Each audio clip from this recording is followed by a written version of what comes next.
함께 말씀 보겠습니다. 에베소서 2장 19절부터 22절까지입니다.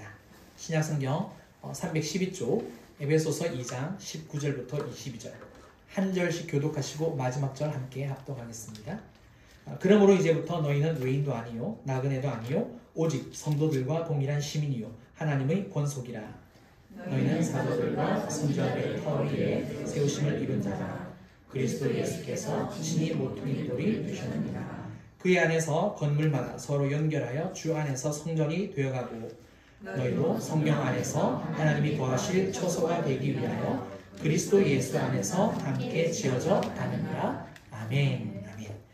오늘은 영혼이 성장하는 교회, 영혼이 성장하는 교회라는 제목을 가지고 함께 말씀을 나눴으면 좋겠습니다.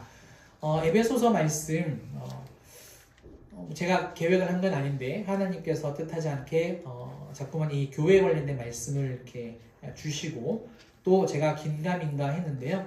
하나님께서 확답을 주셔서 오늘 에베소서 이 말씀을 준비하게 되어졌습니다. 오늘 우리는요, 이 시간에 짧은 시간이지만 우리 진주빛 교회가 무엇을 지향하고 또 어떤 방향으로 나아가기를 원하는지에 대해서 한 번 더 확인하는, 다 알고 계시지만 한 번 더 확인하는 그런 시간이 되었으면 좋겠습니다.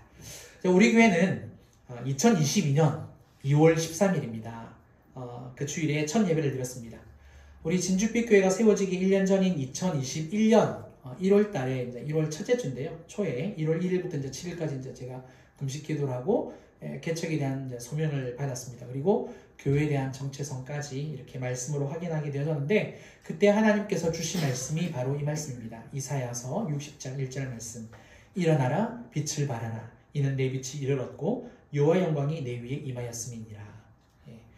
그리고 이제 2021년 말입니다. 한 10개월, 11개월이 지난 시점에 하나님은 제게 어떤 교회가 되기를 원하시는지도 말씀을 해주셨습니다. 그 말씀이 바로 요한일서 1장 7절 말씀인데요. 그가 빛 가운데 계신 것 같이 우리도 빛 가운데 행하면 우리가 서로 사귐이 있고 그 아들 예수의 피가 우리를 모든 죄에서 깨끗하게 하실 것이요. 여기에서 이제 주목을 한 단어가 바로 사귐입니다. 사귐. 그러니까 하나님은 우리 교회가 주님과 깊은 교제를 나누는 그런 교회가 되기를 이제 원하셨습니다. 그래서 사실 진주빛 교회는 이제 하나님께서 교회 이름을 정해주신 거고요. 그러니까 우리나라에서 유일하게 진짜 우리 교회 이름이 딱 하나 있습니다.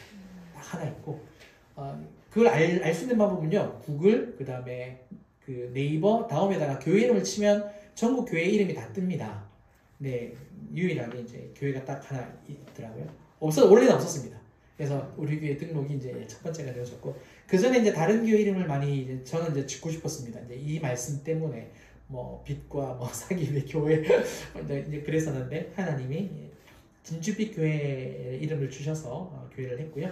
아무튼 하나님께서 저에게 주신 마음과 또 우리 진주빛 교회는 주님과 깊은 사귐, 교제, 그죠? 이런 부분을 통하여서 더 이렇게 성장하기를 원하신다라는 것을 알게 되었습니다. 그래서 하나님께서 제게 주신 그 말씀과 은혜를 제가 되새겨보면 이제 저희가 만 4년째 이제 접어들고 있는데 뭐 교회를 이렇게 키워라, 제자 훈련이나 뭐 양육 프로그램으로 이런 거 해라. 한 번도 그런 말씀이나 그런 생각, 그런 계획을 주신 적이 없어요. 여러분들한테는 좀 죄송하기는 한데 뭐 1대1 양육 프로그램도 있고 뭐 그다음에 국제 제자 훈련에서 하는 제자 훈련도 사실 다 할 수 있어요. 제가 다 할 수 있지만 훈련도 받았고 또 앞선 이제 부목사 시절에 다 했었거든요. 했음에도 불구하고 하나님은 오히려 한 번도 그 부분을 강요하지도 않고 명령하시지도 않고 어떤 말씀도 한 번도 안 하셨어요. 그래서 한 번도 제가 여러분들한테 그것을 이제 하자고 한 적은 없고 다만 이제 성경 읽자 이제 가장 기본적인 부분들만 저희가 했었죠, 그죠? 그랬습니다. 오히려 하나님은 저한테 항상 어떤 마음을 주셨느냐면 겸손하고 온유한 교회가 되라. 그런 말씀을 주시기도 하셨고, 그 다음에 늘 이제 설교를 이제 많이 들으셨을 거예요. 세상과 육을 따르지 않고 영과 영혼으로 살아가는 그런 교회가 되라. 그런 말씀을 항상 많이 해주셨습니다. 그리고 말씀에도 나와 있듯이 주님이 빛 가운데 계신 것 같이 우리도 빛 가운데 행하여서 주님과 깊은 교제를 나누는 그러한 방향이 되었으면 좋겠다. 늘 그렇게 말씀을 해주셨어요. 그리고 이제 작년과 올해 갈라디아서를 지금 계속 저희가 이제 보고 있지 않습니까? 연구하고 또 설교를 준비하면서 깊이 깨닫고 확신이 이제 들었습니다. 그게 뭐냐? 빛 가운데 거하면서 주님과 사귀려면 유대인들처럼 살면 안 되는 거구나. 물론 갈라디아서 말씀을 모르는 건 아니잖아요.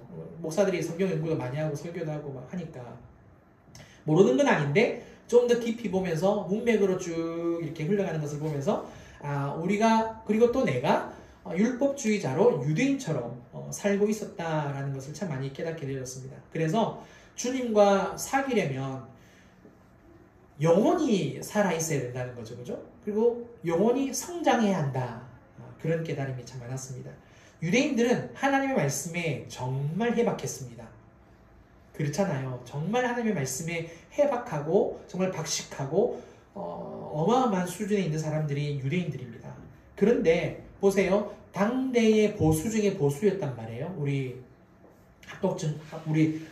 대한예수계 장로회 합동 측처럼 굉장히 보수란 말입니다. 근데 참 안타까운 것은 뭐였느냐? 우리가 성경에서도 봐서 알겠지만 예수님이 오신 것도 몰랐고 예수님을 오히려 십자가에 못 박아버리고 예수님으로 인하여서 모든 것이 달라졌음에도 불구하고 오히려 사도 바울을 이단이다. 그다음에 그리스도교를 이단이다라고 이렇게 치부해버리는 그런 안타까운 슬픈 흑역사가 있다는 거죠. 그리고 과거의 전통에만 매여 있었고 말씀에 나와 있는 계명들을 진짜 잘 지켰죠. 바리새인들이니까. 그럼에도 불구하고 그들의 영혼이 추구하고 있었다는 것은 전혀 몰랐다는 거죠. 오죽했으면 예수님이 소경이라고 그들을 향해서 소경이라고 이야기를 하셨겠습니까? 이제 우리 교회는요 만 4년째 접어들었습니다. 교회 헌법상 교회 설립을 준비하는 지금 이때 영적인 측면에 있어서는 이미 교회이긴 합니다. 왜냐하면 에클레시아 하나님을 우리 예수님을 믿는 그 무리가 모여있는 모임이 교회입니다.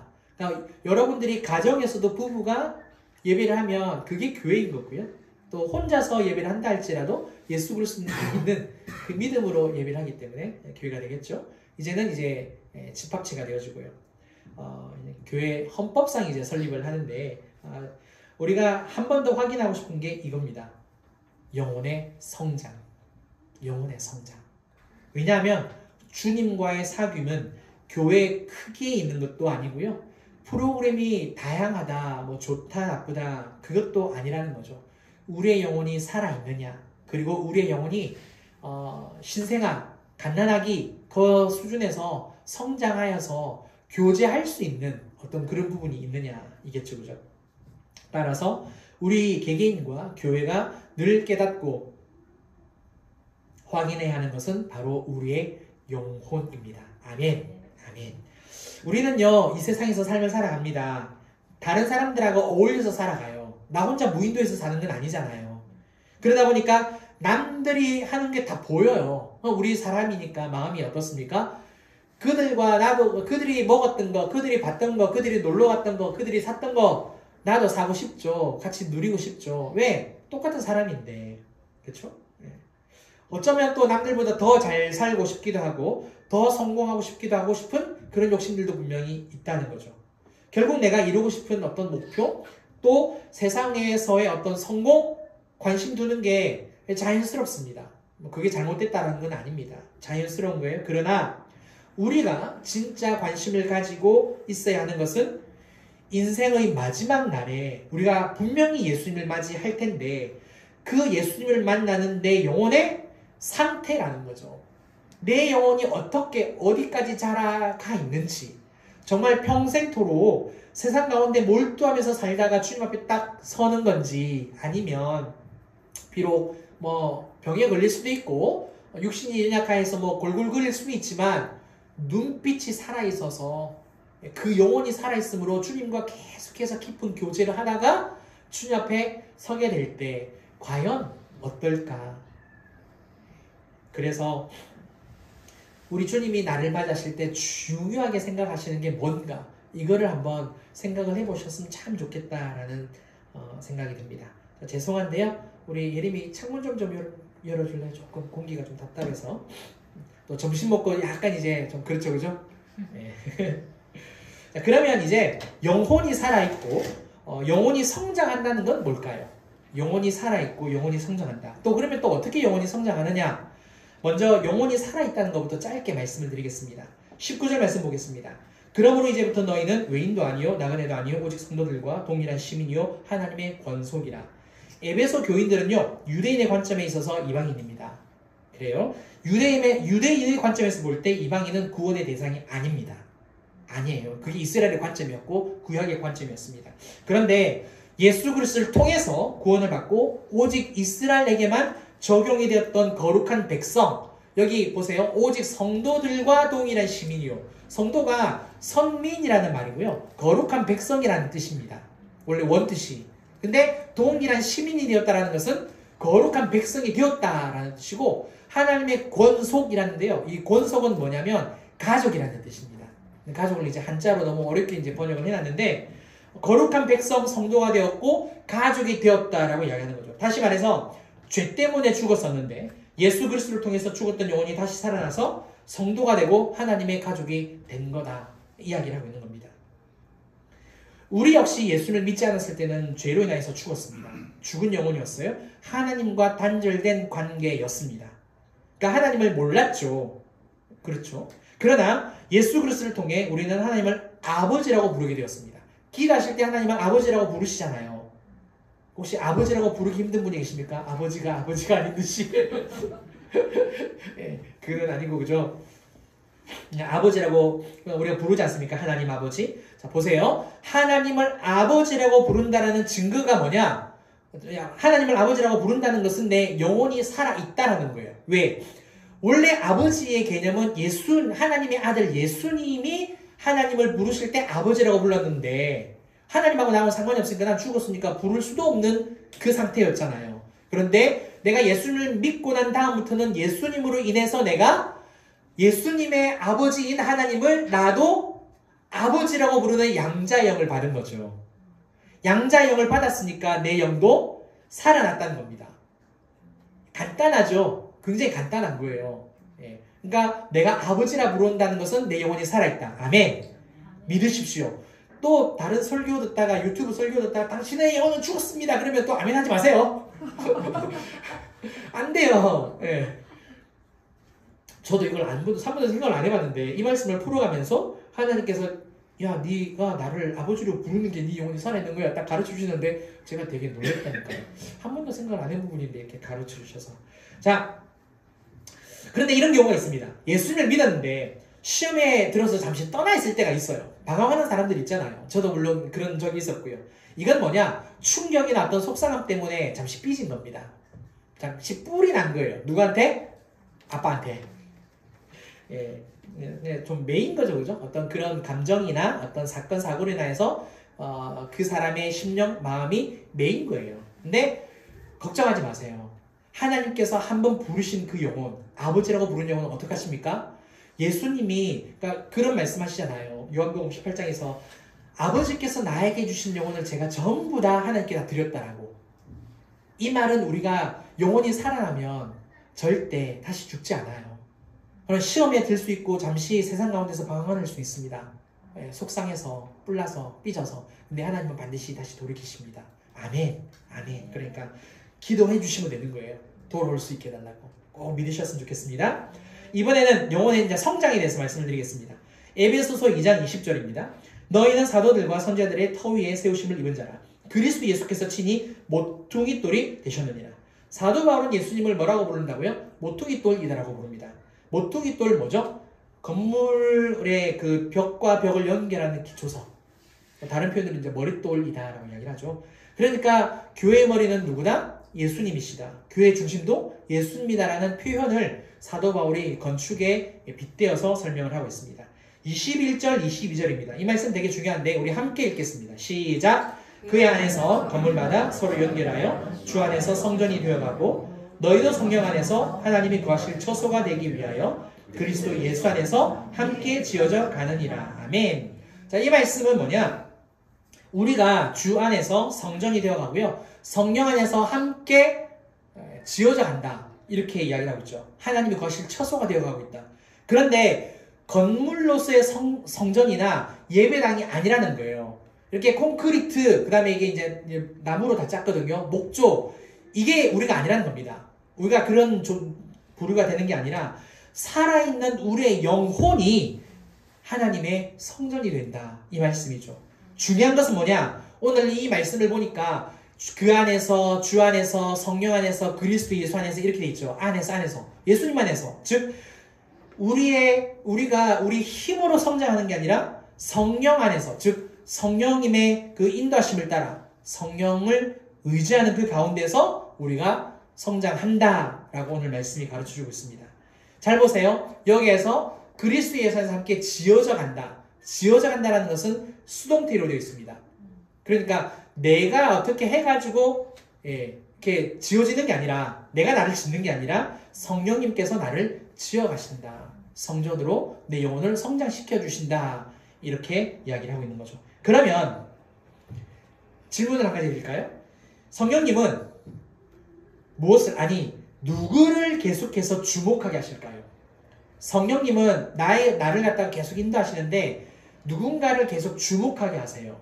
누굴까요? 1번 오미 사모, 2번 김지현 목사, 3번 우리 윤경 집사님, 4번 우리 하나님.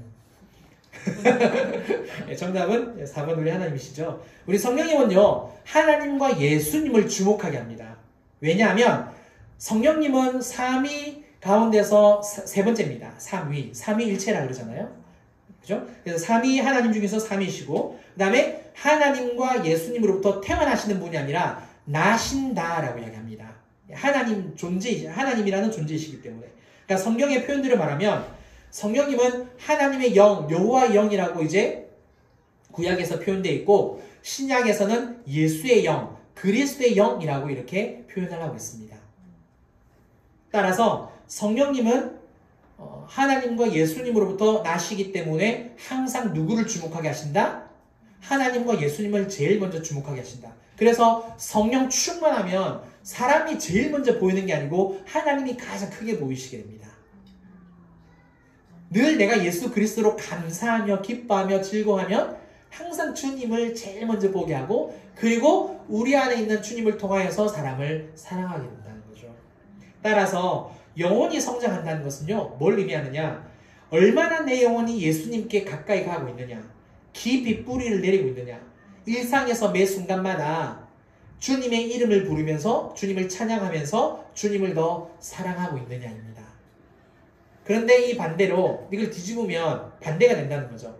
내가 성령으로 살지 못하고 있고 지금 내 영혼이 성장하지 못하고 있다라는 말은 뭘 말하는 겁니까? 그만큼 세상에 내 마음과 생각과 내 삶이 다 빼앗겨서 그냥 감정은 감정대로 다 표출하면서 살고, 성격은 성격대로, 그쵸? 네, 내 한 성격 내가 왕년이 그런 인생을 계속, 말도 고칠 수는 있지만 안 고치고 계속해서 그렇게 험하게 삶을 살면, 옛 그대로 삶을 산다는 것은, 변화되지 않는다는 것은 내가 성령으로 안 산다는 거죠.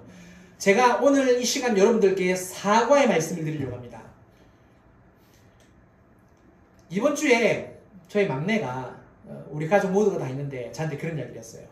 우리 막내가 저한테 뭐라 했냐면, 이렇게 밥 먹다 항상 이제 이야기를 하잖아요. 그러면 제가 그런 태도란데요. 어떤 태도냐? 그것도 모르십니까? 그런 태도로 말을 한대요. 그래서 내가 교만했구나. 그래서 오늘 사과의 말씀을 드립니다. 막내 꼬맹이지만 내가 그 말을 귀담아 들어야겠다. 왜냐면 제가 생각해보지도 못하고 잘 알지도 못하는 건데 아이의 눈에 보이는 거잖아요. 목사가 그러면 안 되겠구나. 잘못했네. 그래서 제가 아이들한테는 이제 미안하다는 이야기 했고, 제 개인적인 생각으로 주일날에 용서를 구해야겠구나 라는 생각을 가졌습니다. 용서해 주세요. 일단 노력하겠습니다. 사실 원인이 뭔지는 어느 정도는 압니다. 아는데 이제 사무랑 이야기하면서 알았는데, 아직까지 제 안에서 치유되지 않은 부분이라고 이제 결론은 맺었습니다. 그래서 이제 그거는 주님과 제가 이렇게 해결할 부분인 것 같고요. 아무튼 간에 영원히 성장한다는 것은 내가 주님의 말씀을 듣고 주님께로 더 가까이, 주님을 더 사랑하고 변화되기를 정말 고군분투하는, 몸부림치는 그런 모습이 우리 안에 있어야 한다는 거죠. 그게 주님을 더 사랑한다는 것 꼭 기억하시고, 그렇게 주님과 사귀어 나가는 겁니다. 아멘. 아멘. 이렇게 살려나가는 저와 여러분들 되었으면 좋겠습니다. 그래서 정리를 하겠습니다. 우리 교회 이런 교회가 되었으면 좋겠습니다. 교회의 크기나 어떤 사역의 규모, 다양성도 중요하긴 한데요. 목사인 저부터 또 우리 모든 성도님들과 우리 아이들 모두가 정말 예수님을 더 사랑하고 세상의 그 유혹에 넘어질 수도 있어요. 근데 그 넘어져서 방황하는 시간이 짧아야겠죠. 갈수록 짧아져야 합니다. 그게 영혼이 성장하는 거예요. 자꾸 세상 가운데 머물러 있고 계속 마음이 빼앗겨서 거기에 두면 그 사단에게 완전히 빼앗기고 쭉 굴러가는 거거든요. 그러면 영혼이 성장하지 못하고 계속 매이는 거거든요. 그러니까 얼른 돌이키는 시간이 짧아져야 성장한다는 거다. 이것을 꼭 기억하시고 정말 우리 주님만을 사랑하시고 성장하는, 그래서 함께 지어져 간다라고 22절에서 이야기하고 있어요. 저 혼자 지어져 가는 거 아니에요. 저 혼자 담임 목사 혼자 성장하는 거 아니에요. 그래서 지난주에도 말씀을 드린 게 목자의 심정이었습니다. 목자의 심정, 목자의 마음으로 섬길 테니까 같이 성장했으면 좋겠습니다. 우리 진주빛교회 이것을 위해서 꼭 기도해 주시고 그렇게 함께 서로 사랑하기를 주님 이름으로 축원합니다. 제가 기도하고 축도하고 마치겠습니다. 사랑과 내가 충만하신 하나님 아버지 감사를 드립니다. 오늘 이 에베소서 2장 말씀을 통해서 영혼이 성장하는 교회, 하나님 우리 진주빛 교회는 이 방향, 이 목표, 이 목적을 두고 존재하게 되었고 또 주님 앞에 서는 그날까지 우리 교회와 모든 성도님들이 그렇게 나아갈 줄 믿습니다. 잠시 방황할 수 있고 또 넘어질 수 있습니다. 잠시 주님께 좀 뿔이 날 수도 있고 삐질 수도 있겠지만 그러나 얼른 마음을 풀고 다시 주님께로 돌아가 정말 그 사랑하는 가운데서 영혼이 변화되고 성장하는 그 모습으로 서기를 꿈꾸고 애쓰는 우리 모든 성도님들과 또 저와 우리 진주빛 교회가 될 수 있도록 역사하여 주시옵소서. 이 모든 것을 감사드리며 지금은 우리 주 예수 그리스도의 은혜와 크신 하나님의 사랑과 성령님의 감화감동 교통 충만하심이 오늘 이 말씀을 듣고 더욱더 영혼이 성장하기로 결단하는 사랑하는 우리 모든 성도님들과 가정과 또 일터와 우리 진주빛 교회와 이 나라 이 민족 위에 이제로부터 영원토록 함께 있을지어다. 아멘. 아멘.